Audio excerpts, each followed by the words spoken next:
पूजा। छठ व्रत की पौराणिक कथा एवं संपूर्ण पूजा विधि। कार्तिक शुक्ल पक्ष की षष्ठी को छठ पर्व मनाए जाने का विधान है। ये 4 दिवसीय पर्व मुख्य रूप से बिहार में मनाया जाता है।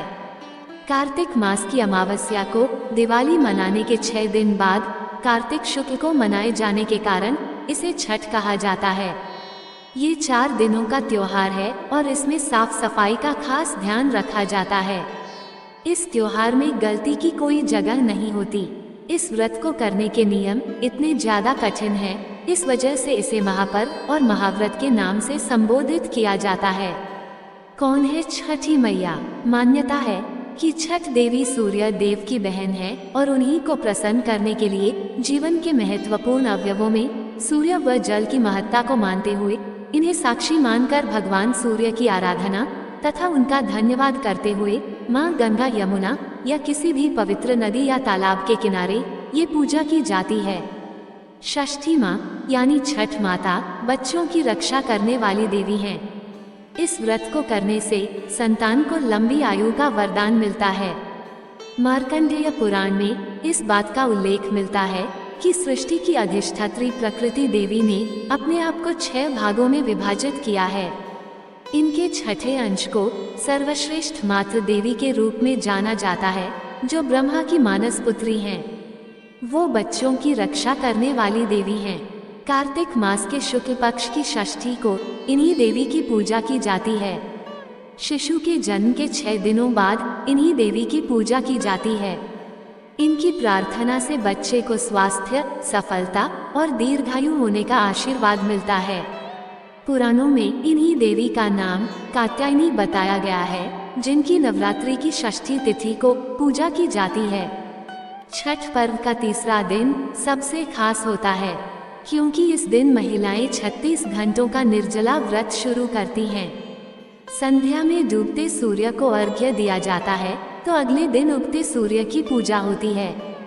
छठ पर्व मुख्य रूप से बिहार, झारखंड और पूर्वी उत्तर प्रदेश में मनाया जाता है। इस पर्व को डाला छठ, सूर्य षष्ठी और छठ पूजा आदि नामों से भी जाना जाता है। इस त्योहार में मुख्य रूप से भगवान सूर्य और छठी माता की पूजा होती है। छठ व्रत पूरा करने से पहले इसकी कथा पढ़ना जरूरी माना जाता है। आइए सुनते हैं छठ व्रत की पौराणिक कथा। कथा के अनुसार प्रियव्रत नाम के एक राजा थे। उनकी पत्नी का नाम मालिनी था। राजा प्रियव्रत और उनकी पत्नी मालिनी संतान सुख से वंचित थे। इस बात से राजा रानी काफी दुखी रहते थे। एक दिन उन्होंने संतान प्राप्ति के लिए महर्षि कश्यप से पुत्रेष्टि यज्ञ करवाया। महर्षि ने यज्ञ संपन्न करने के बाद मालिनी को खीर दी। खीर का सेवन करने के बाद मालिनी गर्भवती हो गई और 9 महीने बाद उसे एक पुत्र की प्राप्ति हुई, लेकिन दुर्भाग्य से उसका पुत्र मृत पैदा हुआ। ये देखकर राजा रानी बहुत दुखी हो गए और निराशा की वजह से राजा ने आत्महत्या करने का मन बना लिया। परंतु जैसे ही राजा आत्महत्या करने लगे तो उनके सामने भगवान की मानस पुत्री देवसेना प्रकट हुई और उन्होंने कहा कि मैं षष्ठी देवी हूँ और मैं लोगों को पुत्र सुख प्रदान करती हूँ। जो व्यक्ति सच्चे मन से मेरी पूजा करता है, मैं उसकी सभी मनोकामनाएं पूर्ण करती हूँ। राजन, यदि तुम मेरी विधि विधान से पूजा करोगे तो मैं तुम्हें पुत्र रत्न प्राप्ति का वरदान दूंगी। देवी के कहे अनुसार राजा प्रियव्रत ने कार्तिक शुक्ल की षष्ठी तिथि को देवी षष्ठी की पूजा की। इस पूजा के फलस्वरूप रानी मालिनी एक बार फिर से गर्भवती हुई और ठीक 9 महीने बाद उन्हें एक संदूर पुत्र की प्राप्ति हुई। कहते हैं तभी से छठ पर्व मनाए जाने की परंपरा शुरू हुई। इस पर्व से जुड़ी एक और कथा है, जिसके अनुसार महाभारत काल में जब जुए में पांडव अपना सारा राजपाट हार गए थे, तब द्रौपदी ने छठ व्रत रखा था। द्रौपदी के व्रत से प्रसन्न होकर षष्ठी देवी ने पांडवों को उनका राजपाट वापस दिला दिया था। वहीं एक अन्य पौराणिक कथा के मुताबिक महाभारत काल में सूर्य पुत्र कर्ण ने सबसे पहले सूर्य देव की पूजा की थी और कहा जाता है कि घंटों पानी में खड़े होकर कर्ण सूर्य देव को अर्घ्य देते थे। सूर्य देव की कृपा से कर्ण एक महान योद्धा बना था। आज भी छठ में अर्घ्य दान की यही परंपरा चली आ रही है। छठ पूजा के लिए जरूरी है ये सामग्रियाँ। छठ पूजा के लिए कुछ सामग्रियों की विशेष आवश्यकता होती है। माना जाता है कि इन पूजन सामग्रियों के बिना छठ पर्व पूरा नहीं होता है। छठ पूजा की पूजन सामग्रियों में बांस की टोकरी, सूप, नारियल, पत्ते लगे गन्ने, अक्षत, सिंदूर, धूप, दीप, थाली, लोटा, नए वस्त्र, नारियल पानी भरा, अदरक का हरा पौधा, मौसम के अनुकूल फल, मिट्टी या पीतल का कलश, कुमकुम, पान तथा सुपारी। छठ पूजा की विधि। छठ पूजा के दिन सुबह ब्रह्म मुहूर्त में उठें और स्नान आदि से निवृत्त होकर छठ व्रत का संकल्प लें। इस क्रम में सूर्य देव और छठी मैया का ध्यान करें। व्रती को छठ पूजा के दिन अन्न ग्रहण नहीं करना होता है। संभव हो तो निर्जला व्रत रखकर उसका विधिवत पालन करें। छठ के पहले दिन संध्याकालीन अर्घ्य होता है, जिसमें डूबते हुए सूर्य को अर्घ्य दिया जाता है। ऐसे में इस दिन सूर्यास्त से थोड़ा पहले छठ घाट पर पहुँचे और वहां स्नान करने के बाद अस्ताचलगामी सूर्य को पूरी निष्ठा के साथ अर्घ्य दें। इस दिन भगवान सूर्य को अर्घ्य देने के लिए बांस या पीतल की टोकरी या सूप का उपयोग किया जाता है।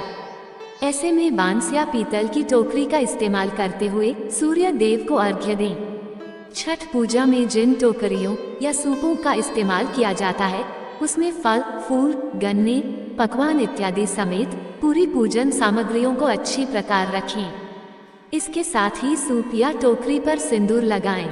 सूर्य देव को अर्घ्य देते वक्त टोकरी में सभी पूजन सामग्रियों का होना बेहद जरूरी होता है। ऐसे में इस बात का विशेष ध्यान रखें। इसके साथ ही पूरे दिन और रात भर निर्जला व्रत रखकर अगले दिन सुबह उगते हुए सूर्य को जल अर्पित करें। सूर्य देव को अर्घ्य निवेदित करने के साथ ही मन ही मन उनसे अपनी मनोकामना कहें। छठ पूजा के दौरान कब क्या करना है? 17 नवंबर 2023 को होगा नहाई खाया। छठ पूजा के पहले दिन नहाई खाया होता है। इस दिन व्रती स्नान एवं ध्यान करने के बाद कद्दू भात का सेवन करती हैं। छठ व्रती को नहाई खाए के दिन शुद्ध और सात्विक भोजन ग्रहण करना होता है। इसके साथ ही इस दिन जब छठ व्रती भोजन कर लेती हैं, तभी घर के अन्य सदस्य भोजन करते हैं। इस साल छठ पूजा का नहाई खाया 17 नवंबर को है। 18 नवंबर 2023 को है खरना। छठ पूजा के दूसरे दिन खरना करते हैं। इस दिन व्रती महिलाएं स्नान के बाद चावल और गुड़ की खीर बनाकर खरना माता को अर्पित करती हैं। इस प्रसाद को मिट्टी के नए चूल्हे पर आम की लकड़ी से आग जलाकर बनाया जाता है। शाम को पूजा के बाद घर सभी सदस्य पहले खरना प्रसाद ग्रहण करते हैं, फिर भोजन करते हैं। खरना प्रसाद को बेहद शुभ माना जाता है। इस प्रसाद को खाने के बाद व्रत शुरू हो जाता है। इस दिन नमक नहीं खाया जाता। इस साल छठ पर्व का खरना 18 नवंबर को है। 19 नवंबर 2023 को डूबते सूर्य को अर्घ्य। छठ पूजा का तीसरा दिन बहुत खास होता है। इस दिन शाम को अस्तगामी सूर्य यानी डूबते सूरज को अर्घ्य दिया जाता है। टोकरी में फलों, ठेकुआ, चावल के लड्डू आदि से अर्घ्य के सूप को सजाया जाता है। नदी या तालाब में कमर तक पानी में रहकर अर्घ्य दिया जाता है। 20 नवंबर 2023 को उगते सूर्य को अर्घ्य। चौथे दिन उगते सूर्य को अर्घ्य देते हैं। इसके बाद ही 36 घंटे का व्रत समाप्त होता है। छठ पूजा में मन और तन की शुद्धता बहुत जरूरी है।